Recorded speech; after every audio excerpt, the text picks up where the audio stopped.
اور کیسی پڑھی نمازیں، اللہ اللہ، آپ کی نمازیں ایسی نماز آپ کی دیکھنے والوں کو آپ پہ ترس آنے لگتا، آپ کے مبارک پیروں پہ ورم آ گیا، پھٹ گئے، خون رسنے لگا، ترس آیا۔ ام المومنین حضرت عائشہ صدیقۃ الکبریٰ رضی اللہ عنہا نے عرض کیا، اے پیغمبر اتنی محنت کی کیا ضرورت ہے؟ آپ کو اللہ نے وہ دیا جو کسی کو نہیں دیا۔ اللہ نے کہہ دیا اگلے پچھلے سب معاف ہے، یہ تو کسی سے نہیں کہا۔ اللہ نے آپ کو کوثر دیا۔ آپ نے فرمایا عائشہ جب اللہ نے ہمیں وہ دیا جو کسی کو نہیں دیا تو شکر بھی ہمیں سب سے زیادہ کرنے کی ضرورت ہے۔ یا عائش افلا اکون عبدا شکورا، اے عائشہ کہ میں اللہ کا شکر گزار بندہ نہ بنوں۔ نبی کریم علیہ السلام خالی فرض نماز نہیں بلکہ حضور پاک صلی اللہ علیہ وسلم کی راتیں نمازوں میں گزر جایا کرتی، ساری رات نماز۔ اور پھر آخر وقت میں تھوڑی دیر کے لیے لیٹے، آپ تہجد پڑھتے تھوڑی دیر کے لیے، اور پھر فجر کی اذان ہو گئی، آپ نے فجر کی سنتیں پڑھی اور مسجد آ گئے۔ ام المومنین فرماتی ہیں کہ اگر میں جاگتی ہوتی تو اللہ کے نبی مجھ سے بات کرتے، اور اگر نہیں جاگتی ہوتی تو حضور پاک صلی اللہ علیہ وسلم تھوڑی دیر لیٹ جاتے فجر سے سنتوں کے۔ تو جو غیر مقلد ہیں وہ بھی فجر کے بعد مسجد میں لیٹ جاتے ہیں۔ کسی نے کہا کاہے کے لیے لیٹتے ہو؟ کل حدیث میں ہے حضور لیٹ جاتے تھے۔ تو کہا یہ دیکھا حضور لیٹ جاتے تھے، یہ نہیں دیکھا کہ حضور ساری رات عبادت کر کے تھک جاتے تھے۔ تم نے تو کچھ بھی عبادت نہیں کی اور لیٹ رہے ہوئے۔ حضرت فاروق اعظم نے کنکریاں ماری، ہٹاؤ ان کو مسجد سے نکالو، یہ مسجد لیٹنے کی جگہ ہے۔ تہجد کی نماز آپ صلی اللہ علیہ وسلم اپنے گھر پہ پڑھ رہے ہیں۔ فصلی لربک وانحر، اے پیغمبر نماز پڑھیے، وانحر اور قربانی کیجئے۔ حضور پاک صلی اللہ علیہ وسلم سے اللہ کا شکر ہے، یہ شکر ادا کیجئے۔ قربانی کیا ہے؟ نعمتوں پر شکر کا ذریعہ ہے۔ قربانی کیجئے اللہ کا حکم ہے۔ اللہ کے پیغمبر نے اس پر بھی عمل کیا، اور کیسا عمل کیا؟ اللہ 10 سال مدینہ طیبہ میں آپ رہے، اور 10 سال میں کبھی ایسا نہیں ہوا کہ آپ نے قربانی نہ کی ہو۔ جس کام کو حضور پاک صلی اللہ علیہ وسلم نے چھوڑا نہیں وہ کام واجب ہوتا ہے۔ تو کہا کہ وہ خیر ٹھیک ہے، وہ تو حضور کا مقام تھا، آپ نے قربانی کی، اور ہم تو غریب آدمی ہیں، ہمارے اوپر قرضہ ہے، اور جس پہ قرضہ ہو ہم نے سنا اس کی قربانی نہیں ہوتی۔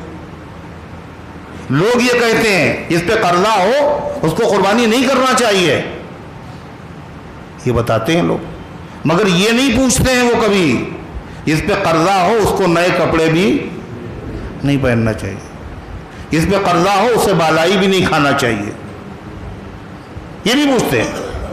ان سے پوچھئے اللہ کے نبی صلی اللہ علیہ وسلم پر قرضہ تھا یا نہیں تھا، یہ بتاؤ۔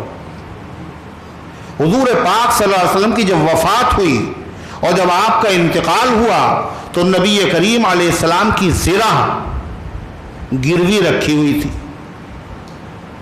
گروی کب رکھا جاتا ہے کسی سامان کو؟ جب کسی سے پیسہ ادھار لیا جاتا ہے، اس کو اطمینان دلانے کے لیے اپنی کوئی قیمتی چیز سیکورٹی اور ضمانت کے طور پر رکھ دی جاتی ہے، اس کو کہا جاتا ہے گروی رکھنا اور رہن رکھنا۔ اللہ کے پیغمبر نے چند سا جو لیے تھے، اور کس سے لیے تھے؟ یہودی سے لیے تھے۔ آپ کی زرہ قرضے کی وجہ سے گروی رکھی ہوئی تھی، کہاں؟ ایک یہودی کے گھر پہ، مگر پھر بھی حضور نے قربانی کی۔ اور آپ کیا کہہ رہے ہیں؟ واجب نہ ہو پھر بھی کرو۔ یہ عجیب نعمت ہے، یہ عجیب اللہ تبارک و تعالیٰ کو یہ نوازنے کے لیے خدا کی طرف سے ہے۔ آپ سمجھ رہے ہیں ہم سے کم کیا جا رہا، یہ نوازنے کے لیے ہے۔ آپ دیکھیں تو ذرا اللہ کے پیغمبر علیہ السلام نے کئی قربانیاں کی، پھر کئی کی؟ قرضے کے باوجود آپ نے قربانی کی، اور ہر سال کی، اور کئی کی؟ 2۔ جب یہ بقرعید کا زمانہ آتا ہے تو یوٹیوب کے اوپر جو ہے اس طرح کے بیانات آتے رہتے ہیں، اور بجائے لوگوں کو یعنی آمادہ کرنے کے باقاعدہ لوگوں کو مس گائیڈ کیا جاتا ہے۔ اور جو لوگ بھی مس گائیڈ کرتے ہیں وہ کیسے کرتے ہیں؟ رامائن اور گیتا پڑھ کے نہیں کرتے، توریت اور بائبل کے حوالے نہیں دیتے۔ جتنے بھی گمراہ فرقے ہیں اور جو مسلمانوں کو گمراہ کرنے کی کوشش کرتے ہیں وہ سب قرآن اور حدیث کا حوالہ دیتے ہیں، اور آدمی کہتے ہیں یہ تو حدیث پڑھ کے سنا رہے ہیں، یہ تو قرآن کی دلیلیں دے رہے ہیں۔ لیکن آپ کو نہیں پتا قرآن اور حدیث کے نام سے ہر زمانے میں لوگوں نے گمراہ کرنے کی کوشش کی۔ کیا کہتے ہیں؟ پورے گھر کی طرف سے ایک ہی قربانی کافی، پورے گھر کی طرف۔ دلیل کا حضرت ابو ایوب انصاری رضی اللہ تعالیٰ عنہ جو ہے وہ پورے گھر کی طرف سے ایک ہی قربانی کرتے تھے۔ یہ کہہ کون صاحب رہے ہیں؟ جو اپنے آپ کو کہتے ہیں ہم اہل حدیث ہیں۔ اور اہل حدیث ہونے کا مطلب کیا ہوتا ہے؟ صحابہ نے کیا کیا ہمیں اس سے مطلب نہیں ہے، ہم تو وہ کریں گے جو حدیث میں، بولو نا، جو حدیث میں لکھا ہوا ہے۔ ان سے کہو 20 رکعت تراویح پڑھ لو تو کیا کہیں گے؟ یہ تو صحابہ نے پڑھی ہے 20 رکعت، اور 8 رکعت حدیث میں نے پڑھی ہے، ہم تو وہ کریں گے جو حدیث میں لکھا ہوا ہے۔ پھر جب کہا ایک قربانی پورے گھر کی طرف سے کافی ہوتی ہے، پھر کیا دلیل ہے اس کی؟ کہا ابو ایوب انصاری نے ایک ہی قربانی کیا کرتے تھے۔ آپ بتائیے ابو ایوب انصاری کون ہے؟ صحابی ہے نا۔ اب تم صحابی کا عمل دلیل میں کیوں پیش کر رہے ہو؟ اللہ کے نبی کا عمل تمہارے سامنے نہیں ہے؟ یہ مس گائیڈ کرنا نہیں ہے۔ اللہ کے پیغمبر علیہ السلام پر قرضہ بھی ہے، حضور پاک صلی اللہ علیہ وسلم 10 سال تک ہر سال قربانی بھی کرتے ہیں، اور ایک قربانی نہیں بلکہ، تو کیوں کہہ رہے ہو صاحب ایک قربانی پورے گھر کی طرف سے کافی ہے؟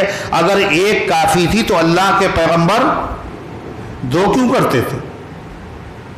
2 کیوں کرتے تھے آپ؟ اور کیسی قربانی کرتے تھے آپ؟ ضحى رسول اللہ صلی اللہ علیہ وسلم بکبشین املحین اقرنین موجوعین۔ صحابہ نے پورا فوٹو کھینچ کے رکھ دیا۔ حضرت انس بن مالک فرماتے ہیں نبی کریم علیہ السلام نے 2 دمبے قربان کیے۔ اور کیسے دمبے تھے؟ فرماتے ہیں املحین، بڑے خوبصورت چتکبرے، کالا اور سفید کلر، دونوں جب کلر ہوتے ہیں تو کیسے لگتے ہیں؟ وہ خوبصورت۔ املحین اقرنین، دونوں کے سینگ بھی تھے۔ اگر پیدائشی سینگ نہ ہو تو قربانی ہو سکتی ہے، اگر سینگ ہے اور جڑ سے اکھڑ گیا تو قربانی نہیں ہوگی، اگر اوپر سے تھوڑا سا ٹوٹ گیا اور جڑ سے نہیں اکھڑا تو قربانی ہو سکتی ہے۔ اقرنین، دونوں کیسے تھے؟ سینگ والے۔ موجوعین، دونوں خصی تھے۔ معلوم یہ ہوا خصی جانور کی قربانی کرنا سنت ہے۔ بے عیب جانور کی قربانی کرو، کان نہ کٹا ہوا ہو اور سینگ اس کا اکھڑا ہوا نہ ہو، کانا نہ ہو، لنگڑا نہ ہو، بے عیب ہونا چاہیے۔ اور خصی جانور میں کیا ہوتا ہے؟ ایک عضو ہی اس کا غائب ہوتا سرے سے۔ جیسے وہ گمراہ کرتے ہیں ایسے ایک طبقہ اور گمراہ کرتا ہے۔ میاں کوئی عیب نہیں ہونا چاہیے۔ اور صاحب ہم تو وہ جانور کرتے ہیں جو خصی نہیں ہوتا، اور تم ہی لوگ کرتے ہو وہ جانور جس میں جو کیسا ہوتا ہے؟ خصی ہوتا ہے۔ کہتے نہیں کہتے؟ تو اس کا جواب کیا ہے؟ ہم وہ کرتے ہیں جو ہمارے آقا جناب محمد الرسول اللہ صلی اللہ علیہ وسلم نے کیا ہے۔ حضور پاک صلی اللہ علیہ وسلم نے خصی جانور کی قربانی کی، اور خصی ہونے سے جانور میں عیب نہیں پیدا ہوتا بلکہ اس کے اندر کمال پیدا ہوتا ہے، اس میں خوبی پیدا ہوتی ہے، اس کی قیمت بڑھتی ہے، اس کا گوشت اچھا ہوتا ہے، اس کے اندر بدبو نہیں ہوتی۔ اور بدبودار چیز کو وہی پسند کرتا ہے جو خود بدبودار ہو۔ اور یہ عیب نہیں ہے، یہ اس کے اندر کمال ہے۔ تمہیں کالی گھٹا کا بھی نہیں پہچان نہ آیا، نشیمن سے دھواں اٹھتا ہے تم کہتے ہو ساون ہے، تم سمجھ رہے ہو اس میں یہ عیب ہے؟ یہ عیب نہیں ہے، یہ کمال ہے، یہ خوبی ہے، یہ سنت ہے جناب محمد رسول اللہ صلی اللہ علیہ وسلم کی۔ تو آپ نے 2 دمبے قربان کیے اور آپ نے فرمایا اے اللہ یہ میری طرف سے، اور دوسرا اے اللہ یہ میری امت کے ان لوگوں کی طرف سے جو قربانی کرنا چاہتے تھے اور قربانی نہیں کر سکے، غریبوں کی طرف سے۔ حضور پاک 2 قربانی کر رہے۔ اس سے کیا پتہ چلا؟ یہ مسئلہ بھی حل ہو گیا۔ کیا مولانا صاحب پہلی قربانی ہم کرنے جا رہے ہیں، بتائیے کس کے نام سے کریں؟ اللہ کے رسول کے نام سے کریں یا اپنے نام سے کریں؟ پچھلے سال ابا کے نام سے کی تھی، اس سال ہم سوچ رہے ہیں اماں کے نام سے کر دیں۔ یہ مسئلہ بھی حل ہو۔ کیا مسئلہ؟ اللہ کے نبی 2 کرتے تھے، ایک تو اپنی طرف سے کرتے تھے۔ معلوم یہ قربانی ہے جب آدمی پر واجب ہو جائے تو ہر سال واجب ہے، اپنی طرف تو کرنا ہی کرنا ہے۔ اللہ اگر مزید توفیق دے تو آپ نفلی قربانی کریں۔ ایک قربانی واجب ہے، دوسری قربانی جب آپ کریں گے وہ قربانی کیا ہوگی؟ نفل ہوگی۔ جو نفلی عبادت ہے اس میں بہت سارے لوگوں کو ثواب میں شریک کیا جا سکتا ہے۔ اللہ کے پیغمبر علیہ السلام نے کیا کیا؟ ایک دمبے میں آپ نے نیت کی کس کی طرف سے؟ پوری امت کی طرف سے۔ معلوم نفلی قربانی کے ثواب میں بہت سارے لوگوں کو شریک کیا جا سکتا ہے۔ اگر ایک قربانی کافی ہوتی تو حضور پاک صلی اللہ علیہ وسلم 1 کرتے، 2 نہیں کرتے۔ دوسری بات آپ نے فرمایا کہ بڑا جانور 7 آدمیوں کی طرف سے کافی ہے۔ ارے ہے نہیں؟ اور کیا کہا؟ دمبا اور بکری 1 آدمی کی۔ جب وہ ایک ہی آدمی کی طرف سے کافی ہے تو پھر یہ پورا گھر اس میں کیسے شریک ہوگا؟ سوچئے آپ۔ کہا حضرت ابو ایوب انصاری رضی اللہ عنہ کیا کرتے تھے۔ کہا پتہ بھی ہے تمہیں ابو ایوب انصاری کا حوالہ دے رہے ہو؟ ابو ایوب انصاری رضی اللہ عنہ پر قربانی واجب نہیں تھی۔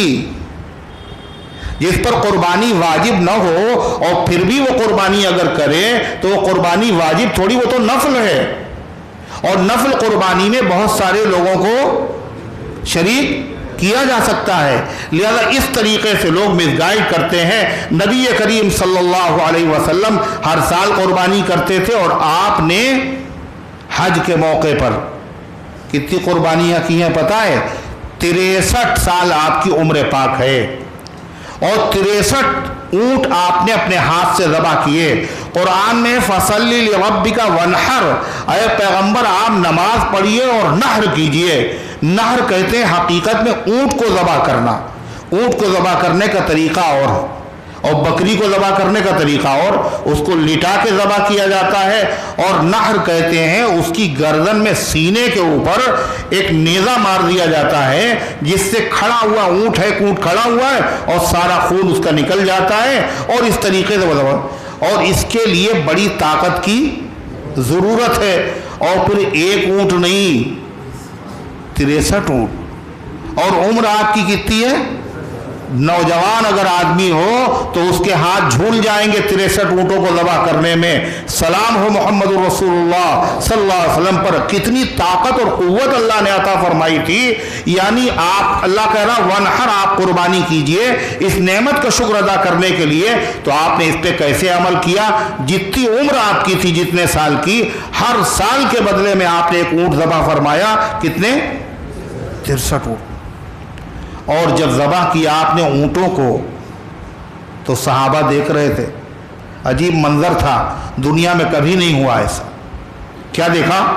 وہ سارے اونٹ کھڑے ہوئے تھے لائن سے، اور ایک کو جب آپ ذبح کرتے تھے تو دوسرا خود سے اپنی گردن آگے بڑھا رہا، خود سے اپنی گردن آگے بڑھا رہا۔ کاہے کے لیے؟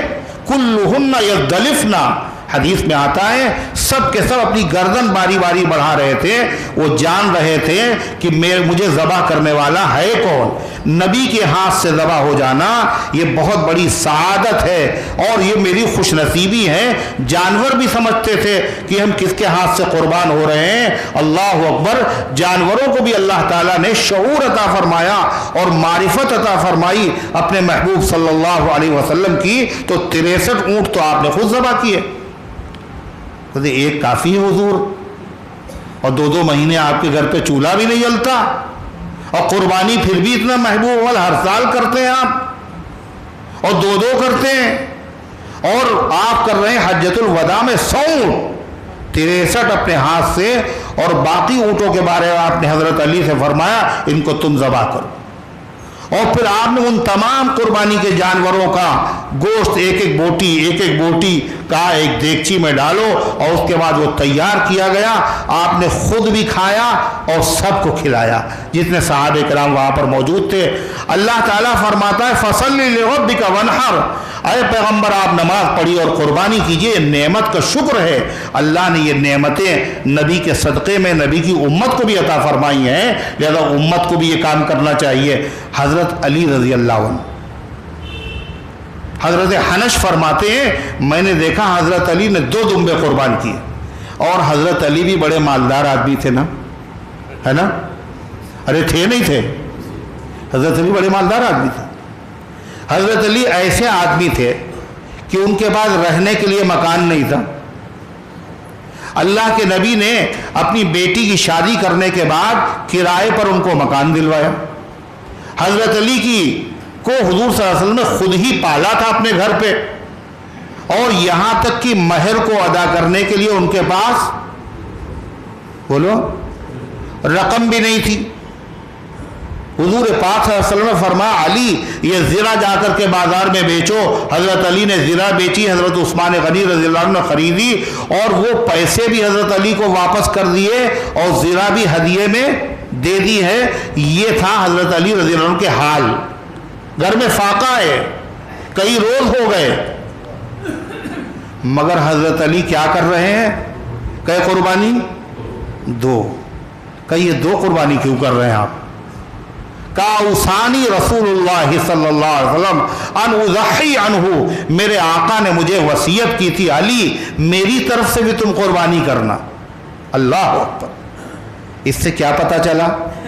اللہ تعالیٰ اگر توفیق دے تو اللہ کے نبی نے پوری امت کی طرف سے قربانی کی ہے، لہذا امتی نبی کے ساتھ کر ہی کیا سکتے ہیں؟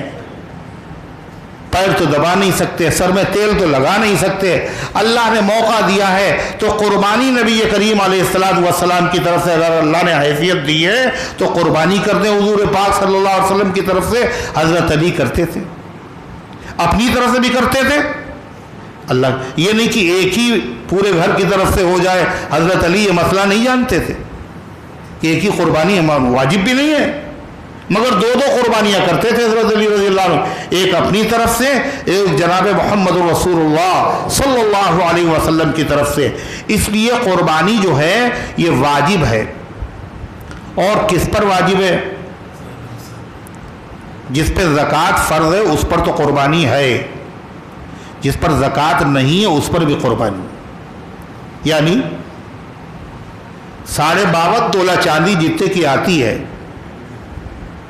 30,000 35,000 گھٹتا بڑھتا رہتا ہے دام، اتنا پیسہ ہو، اتنی چاندی ہو، یا اتنا غیر ضروری سامان اس کے گھر پہ ہو، غیر ضروری ڈبل موبائل، ڈبل گاڑیاں، تانبے اور پیتل کے وہ برتن جو کبھی استعمال نہیں ہوتے، ان سب کو کیلکولیٹ کر لیا جائے، اگر وہ بن جاتا ہے 35,000 اس پہ قربانی واجب ہے۔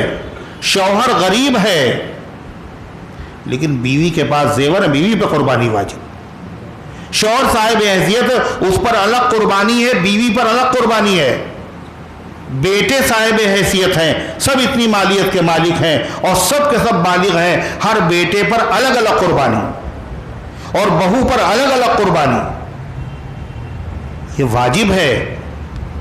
اور کیسا واجب ہے پتہ ہے؟ حضور انور صلی اللہ علیہ وسلم نے فرمایا، آپ یہ بہت مشکل سے کہتے تھے، آپ تو رحمت للعالمین تھے، آپ نے کہا من وجد ساعتن فلم یضحی فلا یقربن مصلانا، جو آدمی قربانی کر سکتا ہو اور اس کے بعد بھی قربانی نہ کرے، فرمایا میری عیدگاہ میں قدم نہ رکھے۔ یہ خوشی میں کہا نا حضور نے، حضور خوش ہے نا اس سے، کوثر کے جام کے پینے کی تمنا ہے اور حضور صلی اللہ علیہ وسلم کی سفارش کی تمنا ہے، اور اس کے بعد کر کیا رہے ہیں ہم؟ آپ فرمائیں میری عیدگاہ میں قدم نہ رکھنا، حضور ناراض ہیں، خفا ہیں۔ کیوں؟ اس لیے کہ یہ عمل بڑا مبارک ہے، اللہ کو بہت زیادہ پسند ہے۔ اور لوگ کیا کہتے ہیں؟ کہتے ہیں کہ دیکھیے مسلمانوں کو صاحب، اس موقع پر لوگوں کو خوب یاد آتا، کہتے ہیں اتنا پیسہ خون کی شکل میں نالیوں میں بہا دیا، یہ کون سی عقل مندی ہے؟ نہ معلوم کتنی غریب بچیوں کی شادیاں ہو جاتی اس میں، اور اس سے یونیورسٹی تعمیر ہو جاتی۔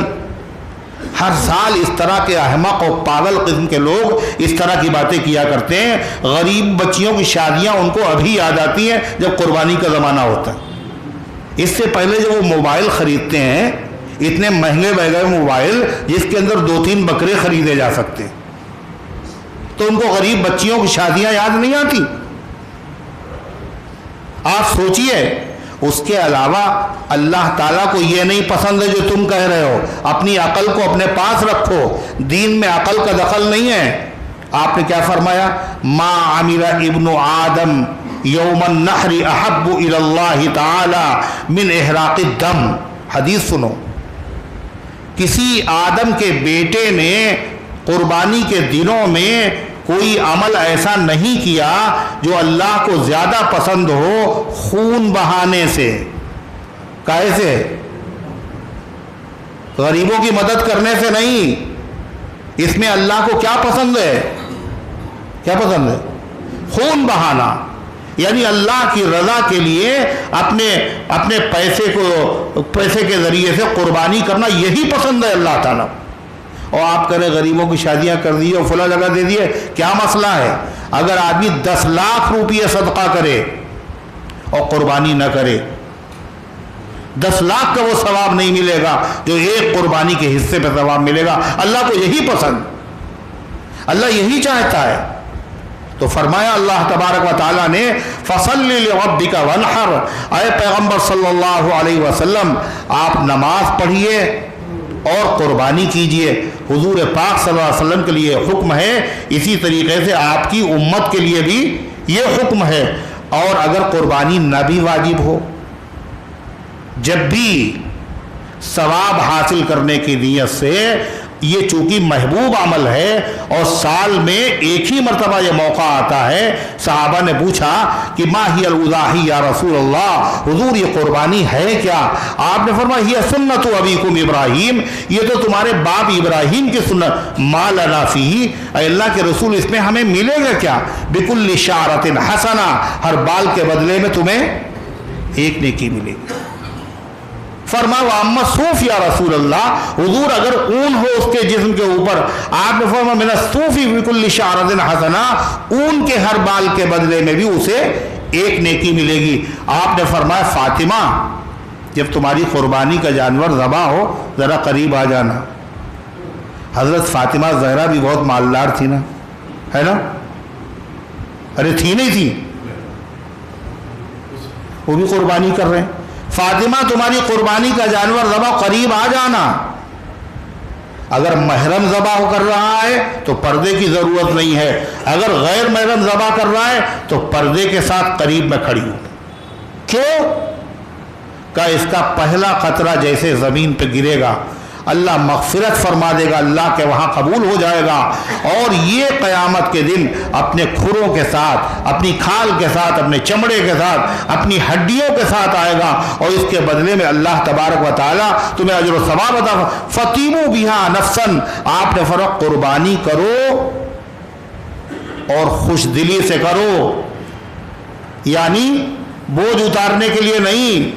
صاحب مہنگا بہت جانور ہے، اب کی جانور بہت مہنگا ہے، اب کی بہت مہنگا ہے، یہ کیوں کہہ رہے ہیں آپ؟ یہ خوش دلی ہے، یہ خوش دلی ہے، خوش دلی کے ساتھ کرو، قرضہ ادا کرنے کے لیے نہیں، مجبوری میں نہیں۔ اسی طریقے سے اگر نہیں کر سکتے پورا جانور تو کم سے کم آدمی حصہ لے لے، اور حصہ لینے میں بھی اس کا دھیان رہے جتنے حصے دار ہیں ان میں کوئی بدعقیدہ نہ ہو۔ اگر کوئی ایک بدعقیدہ ہوگا تو کسی کی قربانی نہیں ہوگی۔ اگر کوئی ایک حصے دار اگر رافضی ہوا، کیوں بھائی کیا ہوا؟ کون ہوا؟ وہ ہو گیا جو کچھ ہونا تھا، اگر حصے داروں میں سے کوئی ایک رافضی ہے تو کسی کی قربانی نہیں ہوگی، اگر ایک قادیانی ہے تو کسی کی قربانی نہیں ہوگی۔ ایک آدمی قربانی کا ثواب نہیں سمجھتا، کہتا گوشت بڑھیا ہوتا قربانی کے جانور کا، ہم تو گوشت کھانے کے لیے حصہ لے رہے ہیں، تو کسی کی قربانی صحیح نہیں ہوگی۔ اس کا بھی اہتمام کرنے کی ضرورت ہے۔ جانور جہاں اعتماد آپ کو ہو، یہ صحیح لوگ ہیں، اللہ کا ڈر ان کے دل میں ہے، یہ صحیح قربانی کر رہے ہوں گے، ورنہ یہ نہیں پیسے جمع کر دے جو جی چاہے تمہارا کرو۔ اگر ایک دن بھی 1 سال میں کم ہے عمر کا بکرا، 1 سال بھی 1 دن بھی اگر کم ہے قربانی نہیں ہوگی۔ کہا اس کے دانت نکل آئے ہیں مگر 1 سال نہیں ہوگا، قربانی صحیح نہیں۔ یہ دانت کا داتا ہونا یہ نشانی ہوتی ہے اس کی کہ یہ 1 سال کا ہو گیا، گھر کا پلا ہوا ہے، آپ نے دیکھا ابھی 1 سال کا نہیں ہے اور دانت نکل آئے ہیں، لہذا قربانی کی عمر نہیں ہے، قربانی نہیں ہوگی اس کی، 1 دن بھی کم نہیں ہونا چاہیے۔ دانت نہیں نکلے اور گھر کا پلا ہوا ہے اور اطمینان ہے جو آدمی بتا رہا ہے کہ 1 سال ہو گئے، 1 سال سے زیادہ کا ہوگا، اس کی قربانی صحیح۔ صرف قربانی نہیں ہے، اس کے لیے شرطیں ہیں، اس کی عمریں ہیں، باقاعدہ ایک نظام ہے۔ اللہ تبارک و تعالیٰ کو یہ پسند ہے، اللہ تبارک و تعالیٰ ہم سب کو یہ مبارک فریضہ انجام دینے کی توفیق عطا فرمائے۔ فرمائے یہ موقع کی بات ہے، پھر کہاں یہ موقع نصیب ہوگا؟ اس لیے اگر کسی کا انتقال ہو جائے تو ایصال ثواب کے لیے جو بکسے رکھے جاتے ہیں مسجد میں، اس سے ثواب نہیں ہوگا۔ جب کوئی پڑھے گا نہیں تو ثواب کہاں سے ملے گا؟ قربانی کا جانور ایسا جس کے بارے میں حدیث میں موجود ہے، ادھر اس کا خون کا قطرہ زمین پہ گرا اللہ کے وہاں قبول ہو گیا، ہر بال کے بدلے میں ایک نیکی ہے، تو مرحومین کی طرف سے قربانی ہونا چاہیے۔ لوگ کہتے ہیں اس سال تو ہمارے وہاں قربانی ہوگی نہیں، کیوں؟ ابا کا انتقال ہو گیا، جبکہ ڈبل ہونا چاہیے، مرحومین کی طرف سے ہونا چاہیے۔